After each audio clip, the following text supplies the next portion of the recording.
پاک صلی اللہ علیہ وسلم نے صحابہ سے فرمایا، جب تم پہ، حدیث کا مفہوم ہے، جب تم پہ سورج طلوع ہو تو تم پر واجب ٹھہرتا ہے اپنے ہر جوڑ کا صدقہ ادا کرنا۔ انسان کی ہڈیاں ہیں نا جو جڑی ہوئی ہیں، جو جوڑ ہوتے ہیں،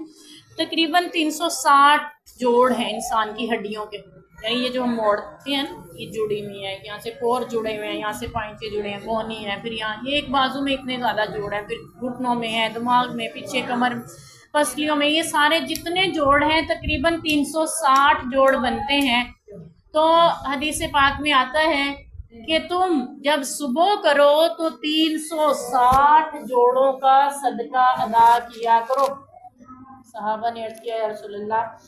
ہم تو تیار ہیں صدقہ ادا کرنے کو، لیکن 360 صدقے لائیں کہاں سے؟ ہمیں انکار نہیں ہے، آپ کے حکم پہ عمل کرنے کو تیار ہیں، ہر روز صدقے دیں گے، لیکن اتنا صدقہ ہمارے پاس آئے گا کہاں سے دینے کے لیے؟ ہمارے پاس تو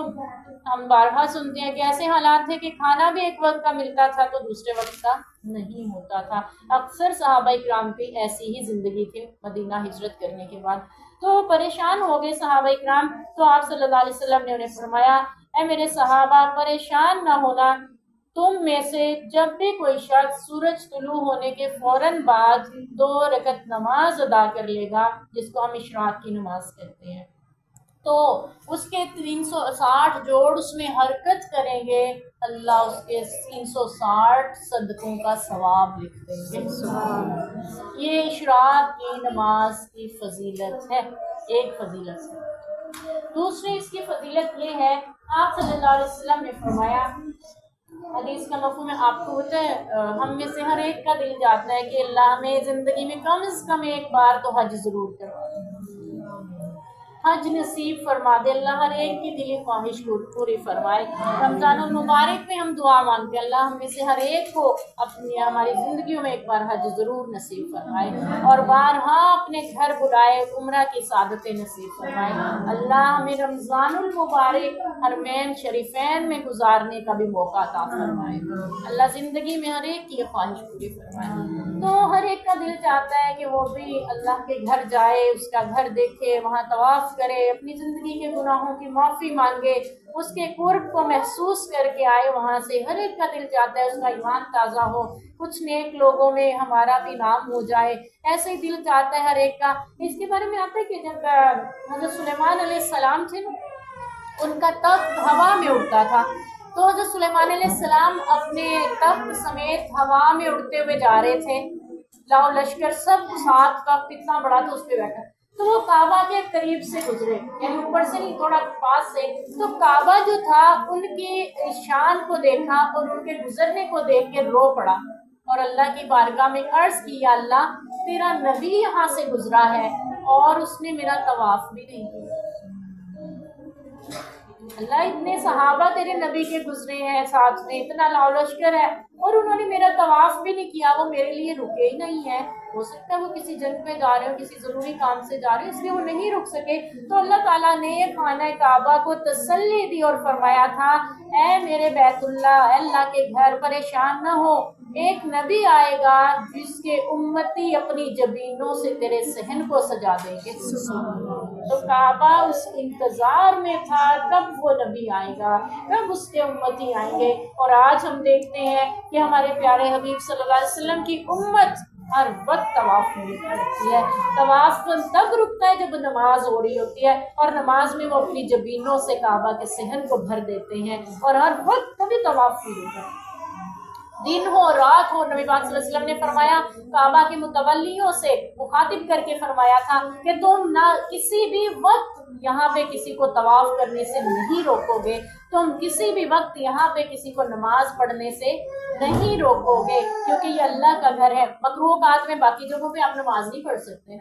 مکروہ وقت ہو، سورج نکل رہا ہو، سورج غروب ہو رہا، سر پہ کھڑا ہو، نماز پڑھنا منع ہے، لیکن خانہ کعبہ میں اگر آپ وہاں پہ ہیں، حرمین میں ہیں، تو وہاں منع نہیں ہے، وہاں جب مرضی پڑھیں، سورج غروب ہو رہا ہے، طلوع رہا ہے، کوئی فرق نہیں پڑتا، وہاں ہر وقت نماز پڑھ سکتے ہیں، ہر وقت طواف کر سکتے ہیں۔ نماز سے بعد نفل نماز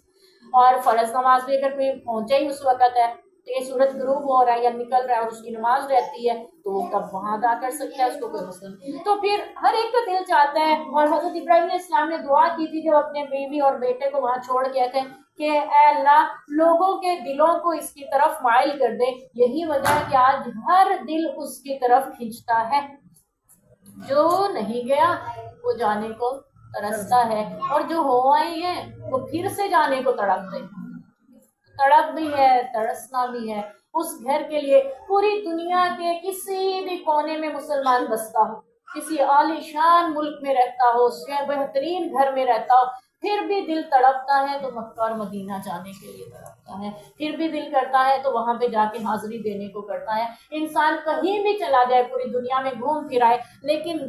آ کے وہ فخر خود پہ نہیں کر سکتا جو مکہ مدینہ سے ہو کے آنے والا شخص خود پہ کر رہا ہوتا ہے، اپنی قسمت پہ رشک آ رہا ہوتا ہے سننے کو جو وہاں سے ہوا آتا ہے۔ اللہ ہم سب کو وہاں کی حاضریاں بارہا نصیب فرمائے۔ تو ہر کوئی حج کو چاہتا ہے کرنا، لیکن وہی بات ہے جو صحابہ نے کی تھی، اللہ ہم اتنا خرچ لائیں کہاں سے؟ دن بدن سال بسال حج مہنگا ترین ہوتا چلا جا رہا ہے، اور مہنگے سے مہنگا ہوتا جا رہا ہے۔ اب ہمارے پاس اتنے وسائل ہوں تو حج کریں، اللہ تعالیٰ تو مسبب الاسباب ہے، وہ سبب پیدا کرنے پہ قادر ہے۔ اللہ ہم سب کے لیے اسباب مہیا فرمائے۔ اللہ آپ کی بارگاہ میں کوئی کمی نہیں ہے، آپ کرنے پہ قادر ہیں۔ اللہ ہمارے لیے اسباب پیدا فرما دیں، ہم زندگی میں ایک بار ضرور حج بیت اللہ کی سعادت حاصل کریں انشاءاللہ، آمین۔ تو اب یہ ہے کہ حج پتہ نہیں کب نصیب میں ہے، جب ہے تب تو جانا ہی ہے انشاءاللہ۔ لیکن نبی پاک صلی اللہ علیہ وسلم نے ہمیں ایک فضیلت بتائی کہ جو شخص صبح فجر کی نماز پڑھے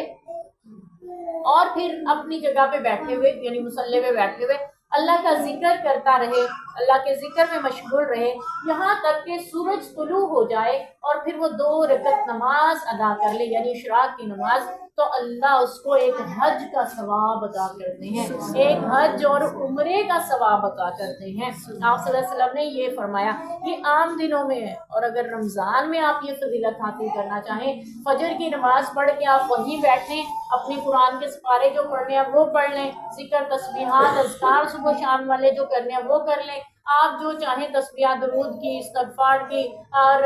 تیسرے کلمے کی،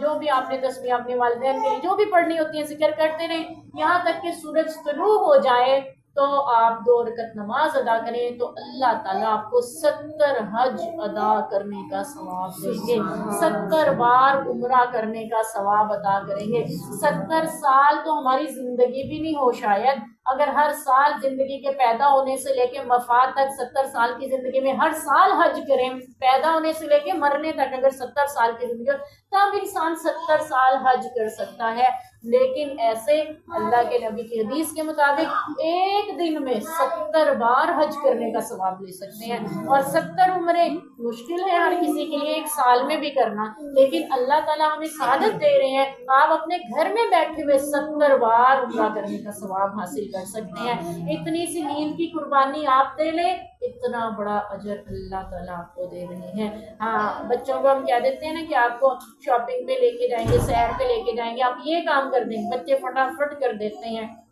ایک قرآن پڑھ لیں یا ٹیسٹ اچھا کر لیں یا پیپر میں آپ اچھے نمبر لے لیں یا آپ رزلٹ اچھا لے آئیں، ہم آپ کو یہ چیز لے کے دیں گے، تو اتنی سی آپ اس کو شوق دلاتے ہیں، بچہ محنت کرنے لگتا ہے۔ ہمارے نبی نے بھی ہمیں شوق دلائے ہیں کہ ہم تھوڑی سی نیند کی قربانی دیں، تھوڑی سی عبادت پہ اپنی توجہ کریں، تو گھر بیٹھے 70 بار حج 70 بار عمرے کا ثواب روز حاصل کر سکتے ہیں انشاءاللہ۔ اللہ تعالیٰ ہمیں یہ سعادت حاصل کرنے کی توفیق عطا فرمائے۔ یہ ہے اشراق کی نماز کی فضیلت، 360 صدقے ادا ہوتے ہیں، اور ساتھ میں یہ تو عام دنوں میں 360، اور رمضان المبارک میں 2 پڑھیں 4 پڑھیں جتنی اللہ توفیق دے، لیکن کم از کم 2 4 6 8 جتنی اللہ توفیق دے آپ پڑھ سکتے ہیں، لیکن 2 لازمی ہیں، یعنی کم از کم 2۔ تو اللہ تعالیٰ ہمیں دوسرا یہ